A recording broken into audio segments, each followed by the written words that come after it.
Hey, yo, what's up, everybody? It's your boy, and I'm back again. And like I promised you earlier this week, I was going to have Shane. And I told you guys last time it was all my fault. You know, I kind of messed up, didn't record the sound, and we had to ask this man to come back again, and he's here. He took some time off from his very busy schedule just to bless us with his presence. Without wasting a whole lot of time, let's get Shane up in here. All right, Shane, how you doing, man? I'm doing well. How are you? I'm doing great, man. Thanks again for taking time off your busy schedule to bless us with your presence. No problem, man. Anytime. All right. Okay, so before we get into it, a lot of people have asked me, yo, what's in Cape Verde? Where is Cape Verde? I mean, can you tell us a little something about your country? Tell us what is the best thing from Cape Verde? What's great about it? Yeah, so Cape Verde is 10 islands off of the west coast of Africa. It's a very beautiful place. The culture is unique. The people are beautiful. They're nice. They're welcoming. The food is amazing. They have original dances. They like to have fun.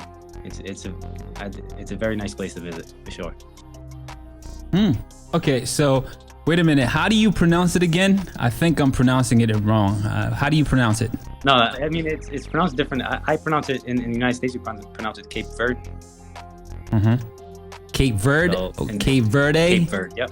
Cape Verde. Yep. So yeah, Cape Verde. Yep. Okay, Cape Verde. The French say Cape Verde. Cape Verde. Okay. Yeah. All right. So we just learned something there. And what's the best thing about it? You said the best thing about it, how you see it. I would say it's the women, the food, the culture. Women, right? The culture, right? So it's the lifestyle, right? We started with the women first, right? Okay, I like that. Yeah. I like that shit. They are. They're beautiful. I like that. All right, man, let's get into the game itself. All right, so we saw you guys playing against Chad and South Sudan in the pre-qualifiers in Cameroon, and you guys managed to win both games. You played against Chad first and then South Sudan. One thing I did notice though was you pretty much started scoring first and then got your teammates involved later on. Is that the way you approached the game, or did that just happen? So I kind of just whenever I'm in the game, I kind of just read it and see what they're giving me. If they're giving me the opportunity to score, I'm gonna take the shot, or I'm gonna make the right play. But I always look to see what they give me first. But I'm a very unselfish player, so normally I'm looking to pass first. But if the opportunity presents itself to score first, I'm gonna do it. Okay. So leading into what was going through your head when you guys were playing against South Sudan, when you guys were down early in the first quarter. Actually, they beat you guys in the first quarter. They were very aggressive. Pretty much you guys got out hustled. What was going on? So for me, I'm thinking it's more of that they're scouting, because they was able to watch us play the against Chad. Like they had a first. That's the only scouting any team could have was to watch another opponent play. That's the advantage they had. So right. I think that's what helped them in that first quarter. But then once we adjusted, it was kind of switched everything up. All right. So define your style of play. I mean, your team's style of play, and then your style of play. So our style of play for Cape Verde is, I mean, it's more like a run and gun type thing, but we're very smart. So we're not just taking anything. We're not taking the first available. I'm not saying first available shot, but like the first. We're not going to take what they want us to take. We're going to take what we want to take. You know. So we're for the most part we're running and gunning, but it's always a smart decision at the end. I mean, for the most part, not 100%, but. Okay, so. You guys, if you do a lot of running and gunning, how do you guys manage to find one another all that well? Because from the last conversation, I know we had a conversation before. You told me that you guys don't really get to have a lot of time together to prepare for games. You probably have like 2 or 3 weeks prior to tournaments, right? Or is that even too long? That's a lot. That's a lot. I mean, that's a lot. So that's only possible for the guys that are in Cape Verde, maybe. Really? So for everybody else, yes. For everybody else that's not in Cape Verde, so we had about I'm gonna say like three or four guys in Portugal. We had one guy in the States. I'm in Spain. And I forget where the other guys come from, but so that's what 6 out of 9 guys we had. So we couldn't really. So how do you do it? Get together now. So how do you guys do it? So we kind of trust the coach. We kind of just trust the coach, and we feel each other out. We're smart. I mean, pretty smart players. So we keep our heads up. We scale the floor. Just kind of just read the game as it goes. Well, I mean, that's the thing right there. I'm trying to figure out. All right, I see you guys. I'm watching the game, and I'm like, all right, these guys really know one another. The way you guys play, you move the ball. Even though you say you guys are running and gunning out there, what I was seeing was a lot of, especially against South Sudan, you guys slowed the game down. You were looking out for one another. You were passing the ball. You were moving that ball. So you guys knew exactly what to do out there. It looked like you guys played for a long period of time. It looked like a team. And even if you're running and gunning, you're running to a position. It's not, okay, I looked at Chad. Chad looked like they were just running and gunning, all right? No disrespect to Chad, but they looked like they were running and gunning, and everybody was pretty much doing their own thing. But it didn't look like that with you guys. And if you guys only, come together for a short period of time before tournaments, how are you guys able to do that? How are you able to do that? That's tough. That's a tough question because it just kind of clicked for us. I'm not sure, to be honest with you. It just I mean, we're really good friends off the court. I don't know if that's like the chemistry. The chemistry, yeah. It just automatically just rolled onto the court or what it was, but it just kind of clicked. It was just everybody knew what there was. Everybody knew their jobs basically, and kind of went with the flow, Okay. It's tough to explain in that because I only got there. Me and 2 other guys got there at 2 p.m. and we played at 4. So we couldn't do anything. Well, we could only eat and go to the gym. All right. Then I guess it's the IQ, right? It's got to be the IQ because you take somebody. It's got to be the IQ. If you understand the game, you understand the game. You know where to run to. You know exactly what to do when you see the other player with a ball enough. Yeah, it's got to be that. So. All right, I give you guys that. So prior to the game, this is after the game, after you guys played against Chad, I read an article. Chad's coach was talking about his team was so confident that they were going to beat you guys. They just took you guys for granted. They were not even warming up prior to the game. They're like, all right, this is going to be an easy one. Did you guys hear about that? No, it's the first time hearing about it, no. All right. I'm glad we did beat them after that. Right. So they took you guys as, this is a walk in the park. This is going to be an easy one right here. Okay. With that. Oh, okay. That would have been added motivation, right? Okay. Yeah. All right. So let's jump into you guys playing against South Sudan. What was different playing against Chad and then playing against South Sudan? What was different about the two teams? Like you said, Chad I felt like it was more of a run and gun type thing, and South Sudan was a little more organized. They was running like really good plays. They was moving a lot. Everybody could really shoot. They was really aggressive on defense. They were long, tall, like fast. So right. Yeah. Now that's definitely the two differences between them. Right. I saw in the first quarter, man, it was just really like you can see right here, right? You guys going in there and it was just that length. Exactly. Yep. That length was just right there. Right. And then of course here comes Shane, right, doing what you doing and all that, right? So all right, your game. Your style of play. What would you call your style of play? Shane's style of play. So I actually saw that cup you had in the back over there. The Golden State Warriors. My favorite player is actually Stephen Curry. Oh, for real? So yes. No lie. No lie. That's my favorite player of all time, man. Okay, wait a minute. Him and LeBron James. Okay, you got to see some. You see right here? Yeah. Curry ruined the game.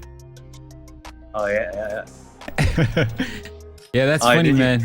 That's my favorite. That's actually my favorite player, man. It's just so it's just because he's a smaller guy. He can shoot it from anywhere. You know, his handle is an incredible handle. You know, it's funny. You know, that's my favorite player right there. I believe he's the best player out there just because he understands the game, and for such a small guy to do what he's able to do, it takes a lot of skills, man. It takes. Yeah, he just doesn't get the kind of credit that he deserves. But anywho, that's another story. So I would say you model your game after Stephen Curry, or is it after somebody else? Well, I mean, I try to. I try to. I mean, I really, at the end of the day, I really just want to be me, you know. So right. But I do watch and study and pick up stuff from guys, and I like to get that motivation from them. But at the end of the day, I like to just kind of etch my own name, you know. Right. Shane. All right. Okay. So, what is your thought process when you're going against an opponent? I mean, how do you ready yourself? What do you study? What are you looking at? So we kind of just like, I mean, when it's in Africa, we really don't have anything. The only thing we have is when the game starts and we see what they're doing, and then you start to pay attention to the plays they're calling. You start to notice what they're doing and then play. So that's how you figure out which play is what, when the back screen's coming, when the back screen's not coming, when they're gonna do the handoffs and all that kind of stuff. And you know, so that's kind of how you read it. You just, as the game goes, you start picking little small things up, and then you try to remember them. And especially for the crunch time, when the crunch time comes and you hear that play call, you can kind of cheat the play or you know, like read it and know exactly what's going to happen and play better defense on it. Okay. All right. And tell me, do you guys think you have all the pieces to actually win it all, AfroBasketball? I think we have a very, very good chance if we have everybody. I do. I really do. We have some very, very good players. All right, so very big guy. You got guards. You got small forwards. You know, so right. I think so. Point guards. So you believe you can have it all? Is that what you're telling me? I think so. I think you can win it all. So. I think it's a very, very good chance we could. Yes. Okay. And what exactly, or who is standing in front of you guys, or what's in your way from getting that championship right now? When you sit back right now and you're thinking, all right, we got to get through so and so, or we got to get over this, what is in front of you guys? I mean, right now it's Group E. Group E is the Egypt, Morocco, and Ghana, right? Right. So right now that's the and Uganda. In Uganda, yep. Right. Sorry. So that's the next goal is to come out of that group, you know. So, and then we'll go step by step from there. Yeah, but you know, that's a really political answer right there. All right, so this is what we got right here, right? You guys got Egypt, Morocco, Uganda, right? And then it's you guys. Do you see anybody out there that could be problematic? Any team that you might think like, this might be a challenge right here? Well, all three teams are pretty good actually, but I really want to see Egypt because they what they did to us in 2013, got us by 1 point to advance. So that's the game I'm looking forward to. Okay, so you're thinking Egypt might be the issue? Or you just want them? Yeah, I just want them actually. You just want them. We want to win all three. Okay. Like without a question, but I mean, and I think we can. We just work hard and, you know, stick to the plan and play good basketball. I think it's very, very doable. Okay, and do you guys feel like you have it in you to beat teams such as Nigeria, Angola, you know, the top of the class right now, Senegal right now, right? Yeah. Yeah. I think so. I do think so, because in 2013 we actually beat Nigeria with some NBA players on there as well. And it was really stacked that year, and we was able to beat them. But I think if we have our guys and we get good preparation, I think we have a very good chance to compete or even beat them guys, for sure. That's dope. Okay, so what's different about Cape Verde, right? Did I say it right? Cape Verde, right? Yeah. Cape Verde. Yeah, Cape Verde. What's different? Because you guys, jumped on the scene not too long ago. I think you guys joined FIBA back in 1988, and you guys right now, is it? Am I correct? I think it's 88. So. That sounds about right. Right. Yeah. You guys haven't been on the scene for that long, and you guys are doing so much better than a lot of teams. Like I know Tanzania, for instance, man, they've been around for ages, and it's just it's problem after problem. And I'm looking at Cape Verde. Okay, I'm gonna have issues pronouncing this for a while. I'll get it though. Right. My bad. I know it's important to get it right, but I'll get it right. Right. I think the way you said it was fine as well. Cape Verde. Okay. All right. So do you have a lot of players in Europe? Because I don't see a lot of players in the NBA. So it's a lot of players in Europe. We do. Yes, we have a lot of players in Europe. Yep. And they're the ones who are competing. Right. Yes, we have a few in Spain, a few in Lisbon. Yep. So how many local players, how many players on your team right now actually play in the league in Cape Verde? So they when they're home, they actually all do. So they'll go for like for a season, to go to Europe to play a full season, because their clubs at home is just competing against each other, so it's not big, so they get more work going to a club in Europe or something like this, right so it's more practice and preparation for them to go to a club in Europe or okay, so they go back and forth. That's what you're telling me, right? They play in Europe and then Cape Verde. Okay, that's pretty cool. Okay, maybe that's why, okay, that makes a lot of sense. Okay, man, so tell me, the greatest export from Cape Verde, what is it? The greatest export. I'm gonna say it would be their music and their style of dancing. They have a few styles of dancing. I just don't recall the names of them right now. Really? And that's the greatest export? Yeah, you don't even know the name? It's just, and I know what they are. It's just when I'm on the spot like this, I put you on the spot, right? It's not coming to me. Oh, it's the women, right? That's the greatest. They're nice as well. They're nice as well. Hey, man, thanks a lot, man. I'm wishing you all the best. Problem. Is there anything that you want to tell us, man, that I didn't ask? Maybe there's something that I forgot that you might want your new fans right now to know.